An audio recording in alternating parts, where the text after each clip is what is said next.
Hello student of class 10. We are going to do the next topic, that is the mineral based industries. Started with the iron and steel industry. It is one of the basic industries since all the other industry. Why? Because it is heavy, medium as well as light and depend on for their machinery.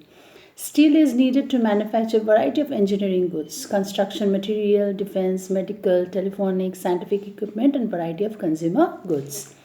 Production and consumption of steel is often regarded as what? As the index of the country's development, because in iron and steel they are the backbone of the industry, and all the raw materials as well as finished goods are heavy and bulky, entailing heavy transportation cost also.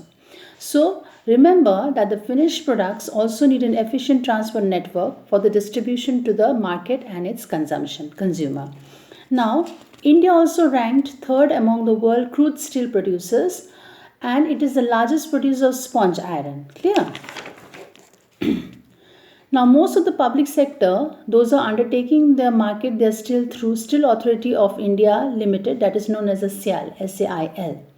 Now, China and India, they also produce almost the same quantity of steel, and today China stands the largest producer of steel. It also the world's largest consumer of steel also. So India was the largest exporter of steel in 2004, but Chotanagpur Plateau region has also the maximum concentration of iron and steel industry, and it is still larger because of the relative advantages this region has for the development of this industry. Now, low cost of iron ore, high grade raw materials in proximity, cheap labor, and vast growth potential in the home market. India is an important iron industry producing in the country, but we are not able to perform over to our full potential due to high cost and limited availability of its coking coal, lower productivity of labor, as well as irregular supply of energy, as well as a poor infrastructure. Now, liberalization and foreign direct investment have given a boost to the industry with the help of the effort of the private entrepreneurs. Clear? Next one is the aluminium smelting. It is the second most largest important metallurgical industry in India. It is a light resistance to corrosion, a good conductor of heat, malleable and becomes strong when it is mixed with the other metal. It is used to manufacture aircraft, utensils and wire, and it has gained popularity as a substitute of steel, copper and zinc. Now, aluminium smelting you can find it out in Odisha, West Bengal, Kerala, UP, Chhattisgarh, Maharashtra and so on. Bauxite, the raw material used in the smelter, is a very bulky dark reddish color rock. Clear? Next one, chemical industry. Chemical industry in India is fast growing and diversifying. It contributes approximately 3% of its GDP. It is the third largest in Asia and occupies a 12th place in the world. It also comprises both the large and the small scale manufacturing units. Rapid growth has been recorded in both inorganic and organic sectors. Inorganic chemicals include sulfuric acid, fertilizers, synthetic fibers and so on. Clear? Now, organic chemicals, they also include petrochemicals which are used for manufacturing synthetic fiber, synthetic rubber, plastic and dye stuff. Chemical industry has its own largest consumer. Basic chemical undergo processing to the further produce other chemicals that are used for the industrial application.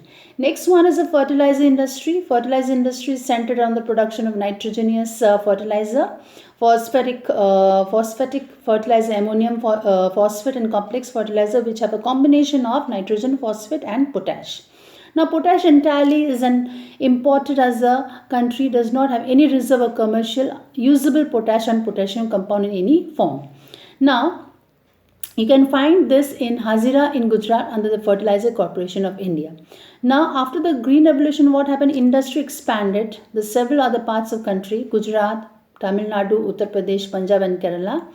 And after that, we are coming towards the cement industry. It is very important. Construction activities such as building houses, factories, bridges, roads, airport, dams and for the other commercial establishment also. It requires the bulky and heavy raw materials like limestone, silica, aluminium and gypsum. Then after that you can find it out that there are 128 large plants and 332 mini cement plants in India or in country. India produces varieties of cement. Okay. Next one, automobile industry. You know what is an automobile industry? It is related with the vehicles. Clear? Now, this much for today. Next video, we are going to do automobile industry, information technology, as well as the control of environmental degradation. Because in this air pollution, water pollution, thermal pollution, and noise pollution, we have already learned. We know what does it mean. So we are not going to do that. You read of your own. And control of environment degradation we will do. This will be the last chapter. After that, the next chapter is also there. That is chapter 7, lifelines of the national economy. Thank you, children.